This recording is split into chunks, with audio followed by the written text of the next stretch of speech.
yi haƙuri dai mallaka ne don ana ta ƙorafi mata suna cewa sai dai a ce ma maza a ce ma 'yan mata su babu nasu, kuma 'yan matan nan su suke amshe musu mazajen nan a waje suna iya bajinta su. To ga mallaka wanda insha Allah Hajiya kika yi amfani.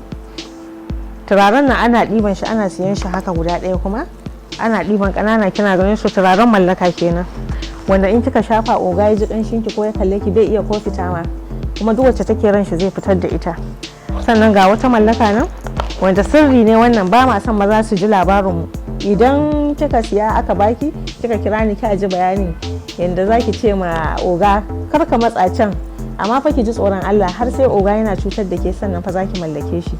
Ba ma son ki mallaki oga yana miki komai. Akwai dai maza da dama da ba sa kyauta, maza masu fitina, fada a gaban yara, a gaban gidan haya ko kuma gaban dangin ki ma ya zage ki, ya ci mutuncin ki.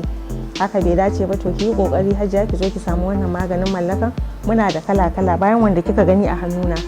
Sannan kuma akwai hanyoyi da yawa da shawarwari, kawai addu'a ne da yardar Allah insha Allah Allah zai karkato miki da kan mijinki, musamman namiji ko in kina da kishiya kuma yana nuna bambanci ko ya fi santa ko ya fi mata hidima ko ya aje wata mace a waje ita yake komai da komai, ke kuma wanda 'ya'ya kuna zaman haƙuri.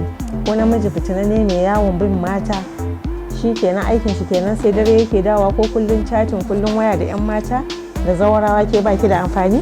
To maza ki zo ki nemi mallaka.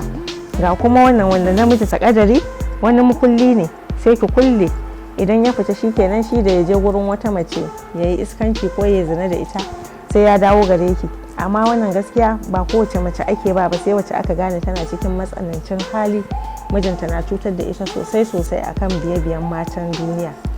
Akwai magunguna kala-kala uwar gida ki zo ki nema, amarya ki nema, wanda dai zaman sunna ki gyara ki samu lada, mu ma mu samu. Allah ya taimake mu ya mana jagora ga baki daya.